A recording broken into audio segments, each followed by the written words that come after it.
अस्सलाम वालेकुम व्यूअर्स। आप सब लोगों को पता है कि आज से तो स्कूल भी टीचर्स भी स्कूल आना बंद हो गए, क्योंकि अब गवर्नमेंट नया सर्कुलर निकाला, क्योंकि कोविड पेशेंट्स तो अब ज़्यादा से ज़्यादा निकलते हैं।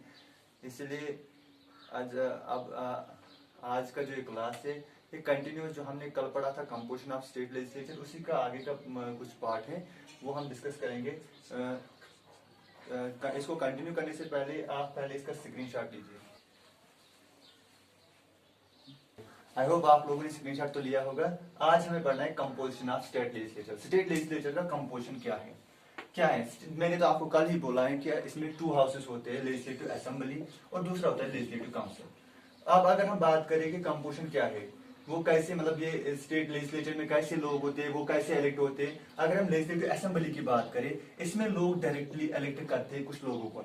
जैसे हमारे यहाँ इलेक्शन होता है, इलेक्शन जैसे JNK में 6 ईयर्स के बाद एक इलेक्शन हुआ करता है, जिसको आप बोलते हैं असेंबली इलेक्शन। उसमें क्या लोग वोट डालते हैं, जो भी पार्टी होती है वो अपने अपने कैंडिडेट को मैदान में डालते हो, ताकि वो उनके वो वोट लोगों का हासिल कर सके।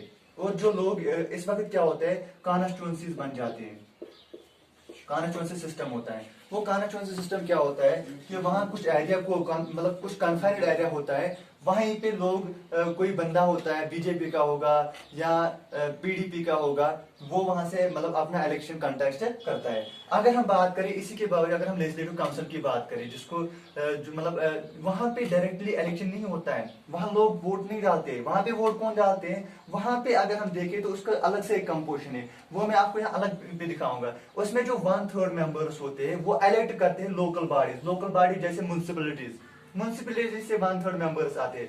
और उसके बाद जो दूसरा है 1/3 मेंबर जो है वो इलेक्ट होते हैं बाय जो यहाँ पर लेजिस्लेटिव असेंबली होती है।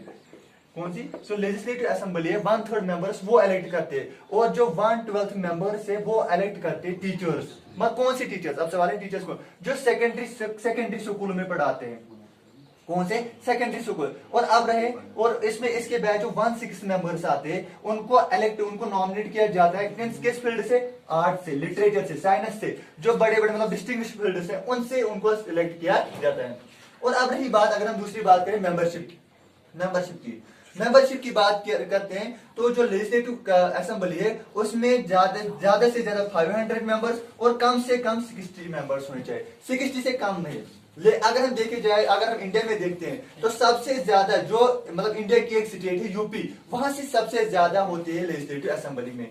अगर इसकी बात होती है जो इसमें 1/3 ये, अब अगर इस मेंबरशिप इसकी बात करें, इसमें कितने मेंबर? इसके मेंबर्स होने चाहिए जितने विधानसभा में उसका 1/3 होना चाहिए। कितना होना चाहिए? 1/3 मेंबर।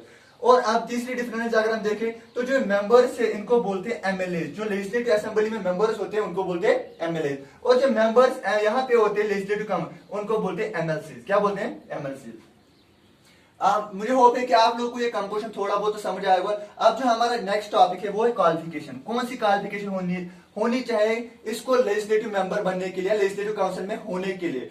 लेजिस्लेटिव एक सीक्वेंस होती है, एक तरीका होता है कि कौन मेंबर बने। जैसे कि अभी तो आप लोग अभी तो आप लोगों को वोट भी नहीं होगा, कुछ लोगों को वोट नहीं होगा, क्योंकि आपने तो अभी 18 ईयर जिसको आप बोलते हैं एडल्ट फ्रेंचाइज आपको नहीं मिल सकती, क्योंकि आप लोगों की जो एज इसके लिए मुख्तसर है वो 18 साल की है। लेकिन अब जो इन मेंबर्स की है, क्या ये भी 18 साल के बाद इलेक्शन में कंटेस्ट कर सकते हैं? नहीं, वो नहीं है।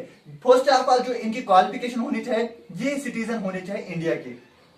First of all they must be citizen of India.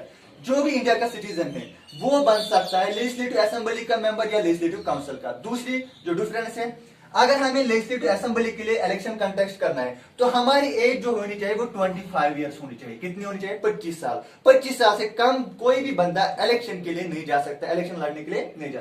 और अगर हम बात करें लेजिस्लेटिव काउंसिल की उससे ज्यादा है, 30 ईयर्स होनी चाहिए। कितनी होनी चाहिए? 5 साल उससे ज्यादा होना चाहिए। अगर फॉर एग्जाम्पल मेरी आज 25 ईयर्स एज है तो मैं इलेक्शन कंटेस्ट कर सकता हूं। किसके लिए कर सकता हूं? लेजिस्लेटिव असेंबली के लिए। अगर मेरी एज 30 ईयर्स की है तो मैं MLC जिसको MLC बोलते हैं लेजिस्लेटिव काउंसिल के लिए कंटेस्ट कर सकता हूं। दूसरी डिफरेंस। तीसरी डिफरेंस क्या होना चाहिए? He must be A registered voter in the state. वो होना चाहिए जो जिस स्टेट में इलेक्शन हो रहे हैं, देखिए आज हमारे इलेक्शन हो रहे हैं वेस्ट बंगाल में, केरला में इलेक्शन हो रहे हैं, अगर वहां पे कोई यहां से कोई बंदा नहीं जाएगा कि वहां पे इलेक्शन लड़ ले, यहाँ से कोई बंदा मतलब जे के कोई बंदा नहीं जाएगा, यहाँ से हमारा जो मतलब यहाँ एमएलए हुआ करते थे वो यहाँ से नहीं जाएगा वहां वेस्ट बंगाल में इलेक्शन लड़, नहीं, उसके लिए क्या होना चाहिए, वो उस स्टेट का वोटर होना चाहिए। फॉर एग्जाम्पल अगर बंगाल में आज इलेक्शन चल रहे हैं तो वहां बंगाली होना चाहिए, वहां बंगाल के लोग होने चाहिए, वो बंगाल का बंदा होना चाहिए, वो जो वोटर लिस्ट फ्रेम करता है, कौन वोटर, पहले वोटर लिस्ट होना चाहिए, वोटर लिस्ट फ्रेम कौन करता है, वोटर लिस्ट जो फ्रेम करता है वो होता है इलेक्शन कमीशन का काम। किसका काम होता है, इलेक्शन कमीशन का काम। जो हमारा election commission, India election commission, हर किसी स्टेट में अपना अपना स्टेट इलेक्शन कमीशन होता है। चौथी बात, अब अगर जो चौथी मतलब क्वालिफिकेशन, वो किसी भी आर्ट ऑफ प्रॉफिट से बिलोंग नहीं करना चाहिए। फॉर एग्जाम्पल मतलब वो इससे पहले अगर वो किसी भी ओहदे पे तो उसे रिजाइन करना है, फिर वो मेंबर ऑफ लेजिस्लेटिव असेंबली बन सकता है, लेजिस्लेटिव काउंसिल बन सकता है। फॉर एग्जाम्पल अगर कोई टीचर होगा तो उसने इलेक्शन जीत लिया तो अब वो टीचर नहीं रहेगा, अब उसको टीचर का जॉब छोड़ना है, अब उसे बनना है एमएलए एमएलसी। और चौथी बात, पांचवी बात, he must be mentally sound, ये बात होनी चाहिए। कोई किसी मतलब जो जिसका मेंटल दिमाग, जिसका दिमाग ठीक नहीं है, वो मेंबर लेजिस्लेटिव असेंबली का नहीं बन सकता, लेजिस्लेटिव काउंसिल का नहीं बन, क्योंकि कल को उसे एक मुल्क के लिए या एक स्टेट के लिए कानून बनाने, क्या एक मेंटली एबनॉर्मल पर्सन कानून बना सकता है अपने स्टेट के लिए? उसके लिए ये जरूरी है, he must be A mentally sound. और अगर हम एक को डिफरेंस देखें और उसको अवॉइड उसको करनी है, अवॉइड द कॉन्स्टिट्यूशन, उसको कॉन्स्टिट्यूशन को मानना है, क्या करना है, कॉन्स्टिट्यूशन को मानना है। विद द होप मुझे उम्मीद है कि आप लोगों को ये समझ आया होगा, ये टॉपिक कंपोजिशन और क्वालिफिकेशन क्या होनी चाहिए। और जो हमारी ये चैनल है इसको सब्सक्राइब करें, लाल बटन जो है इस बेल आइकन दबाए। Thank you.